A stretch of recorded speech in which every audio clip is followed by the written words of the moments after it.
પ્રિય દર્શક મિત્રો, હું ડૉક્ટર કેશુભાઈ દેસાઈ આપનો ગીરા ગુર્જરી અંતર્ગત દિશાબ્રહ્મના 76મા મણકામાં હાર્દિક સ્વાગત કરું છું. 15મી ઓગસ્ટ આવી રહી છે. 15મી ઓગસ્ટ એ નામ સાંભળતા જ આપણા હૃદયની અંદર, આપણા રૂએ રૂએ એક અજબ પ્રકારની ઝંઝનાટી ફેલાઈ જાય તે સ્વાભાવિક છે. જે દેશ દુનિયાનો ક્યારેક સર્વશ્રેષ્ઠ દેશ ગણાતો હતો, સોને કી ચીડિયા જેવું એને નામ મળ્યું હતું, અને વિશ્વની તમામ સંસ્કૃતિઓ કરતાં જેની સંસ્કૃતિ વિશે મોટી ઊંચેરો અભિપ્રાય પ્રવર્તતો હતો એટલું જ નહીં, પરંતુ દુનિયાના ખૂણે ખૂણેથી અનેક પ્રજાઓ એ ભારત નામના દેશની શોધમાં આ તરફ આવવા માટે લાલાયિત હતી, ફાંફા મારતી હતી, સાહસ ખેડતી હતી. हम उस देश के वासी हैं जिस देश में गंगा बहती है. तो ये देश हजारों વર્ષ ગુલામીમાં કેમ રહ્યો? અને એ ગુલામીની પછીની જે વાત છે આઝાદીની, સ્વતંત્રતાની, એ સ્વતંત્રતાના પ્રભાતની આપણે વાત કરીશું. અંગ્રેજોને મહાત્મા ગાંધીએ છેલ્લે 1942ની 9મી ઓગસ્ટે એક નારો આપી દીધો, ક્વિટ ઇન્ડિયા, અને પ્રજાને એક જબરદસ્ત આદેશ આપ્યો, કરો યા મરો, કરેંગે યા મરેંગે. આઝાદી માટેની ચળવળ એના છેલ્લા તબક્કામાં પ્રવેશી.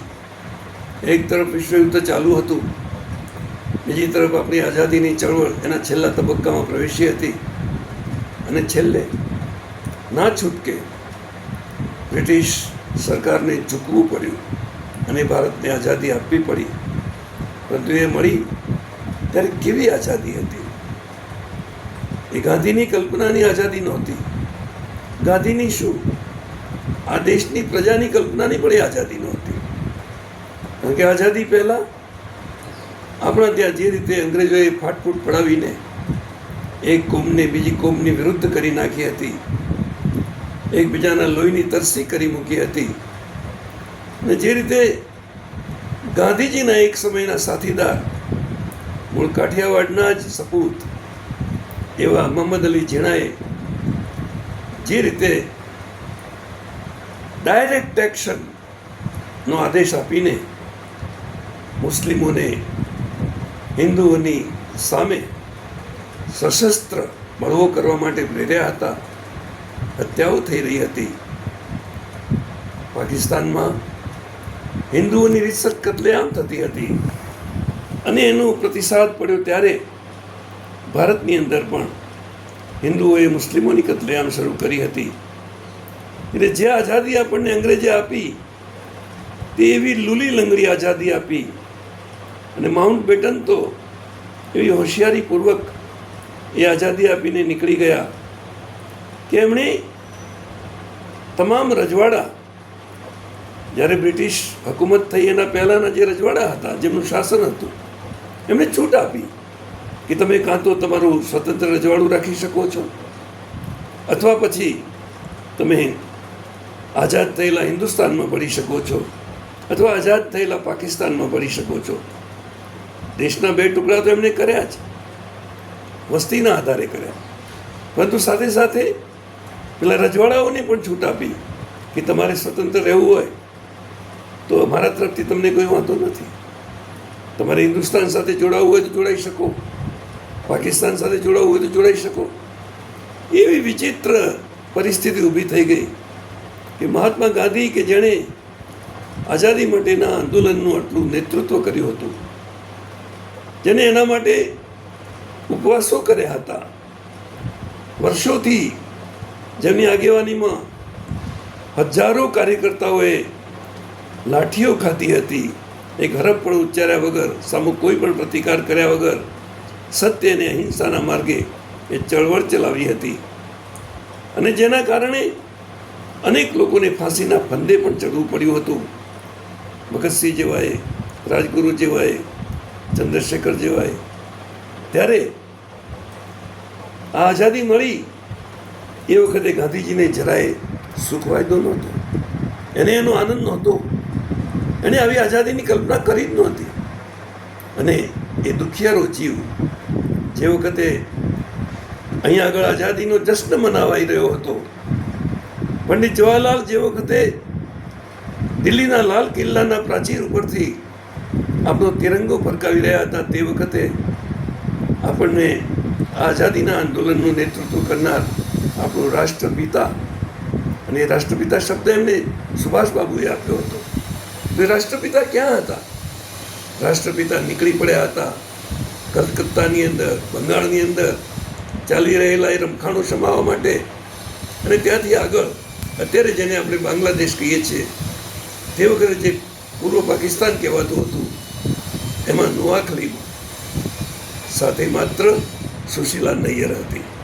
એ સુશીલા નૈયર કે જે એમના અંગત સચિવ પ્યારેલાલની બહેન હતી, પંજાબણ હતી, પોતે ડૉક્ટર થયેલી હતી, અને પછી નહેરુના મંત્રીમંડળની અંદર આ દેશની પહેલી આરોગ્ય પ્રધાન પણ બની હતી. આવી પરિસ્થિતિમાં આપણને આઝાદી મળી છે. મહાત્મા ગાંધીને એ આઝાદી મેળવવાનો કોઈ હરખ નહોતો, એટલે એમણે એનો કોઈ જશ્ન મનાવ્યો નહોતો. કોઈ પણ રક્ષણ વગર એ તોફાનગ્રસ્ત વિસ્તારોમાં જતા હતા. ભલે પોતાનો જીવ ખોવો પડે તો પણ એની તૈયારી સાથે જતા હતા. અને આપણે જાણીએ છીએ કે અંતે તો બેઉ તરફ એવી ભયંકર હિંસા થઈ કે આખી ને આખી રેલગાડીઓ લાહોર તરફથી જે આવતી હતી એમાં હિન્દુઓના શબ હતા, નગ્ન સ્ત્રીઓની લાશો હતી કે જેમના સ્તન કપાયેલા હતા, જેમના ઉપર બળાત્કાર થઈ ચૂકેલા હતા. અને બીજી તરફ અહીંની પ્રજાએ, પંજાબની પ્રજાએ, શીખોએ એક પ્રકારનો જે પ્રતિસાદ પાઠવ્યો હતો, એમાં અનેક મુસ્લિમોની પણ કતલ થઈ હતી. મુસ્લિમોના ગામે ગામ એ ખાલી થઈ ગયા હતા, અને એ બધા પશ્ચિમ પાકિસ્તાન તરફ જઈ રહ્યા હતા. એવું ત્યાં બિહાર અને બંગાળ અને જેને અત્યારે આપણે બાંગ્લાદેશ કહીએ છીએ તે પૂર્વ પાકિસ્તાનનો થઈ રહ્યું હતું.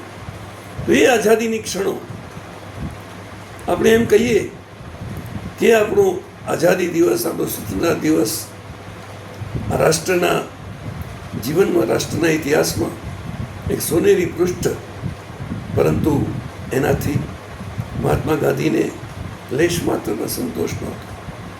હવે જ્યારે આજ 15મી ઓગસ્ટની આસપાસ 19મી તારીખે તુલસી જયંતિ આવે છે, ત્યારે થોડી વાત એમની પણ કરીએ. તો આ દેશ આજે જે કંઈ છે તે કેમ એ સ્થિતિમાં રહ્યો છે, એની સંસ્કૃતિ યથાવત કેમ રહી શકી છે, તો એની પાછળ એક બહુ જ મોટા એવા મહાકવિનો એ પુરુષાર્થ પડેલો છે.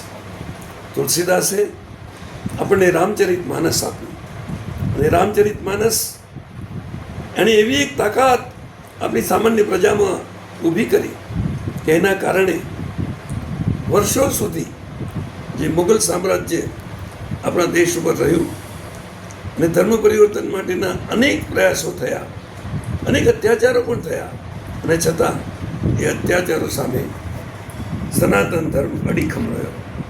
એટલે જ્યારે વિનોબા ભાવેએ પંડિત જવાહરલાલના પુસ્તક ડિસ્કવરી ઓફ ઇન્ડિયામાં એમણે કરેલા એક વિધાન સામે વાંધો ઉઠાવ્યો. જવાહરલાલે એમ લખ્યું હતું કે અકબર બાદશાહના જમાનામાં એક તુલસીદાસ નામના મહાન સંત કવિ થઈ ગયા. ત્યારે વિનોબાજીએ કહ્યું કે પંડિતજી, આ તો તમે ખોટું લખ્યું છે.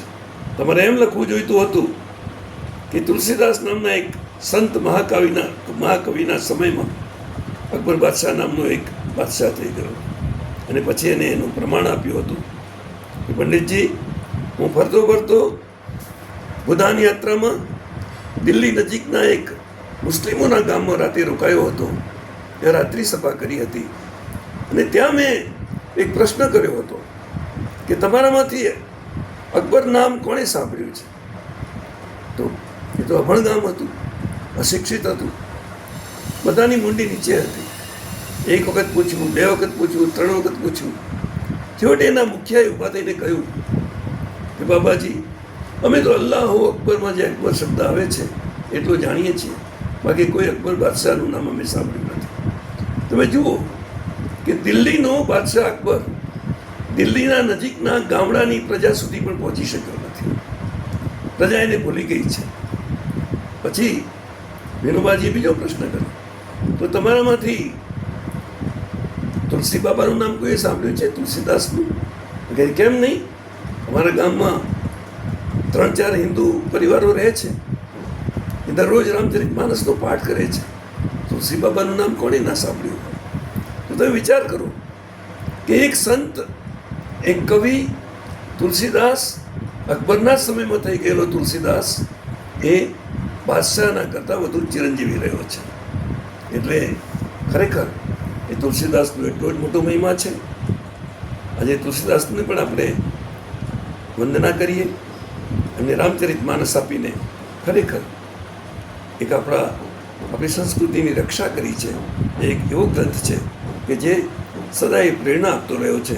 મહાત્મા ગાંધી પોતાની પથારી પાસે ગીતા, કુરાન અને રામચરિત માનસ, આ 3 ગ્રંથો હંમેશા સાથે રાખતા હતા. મિત્રો, આજે આટલું જ. ચેનલ સબસ્ક્રાઈબ કરજો અને શેર કરજો.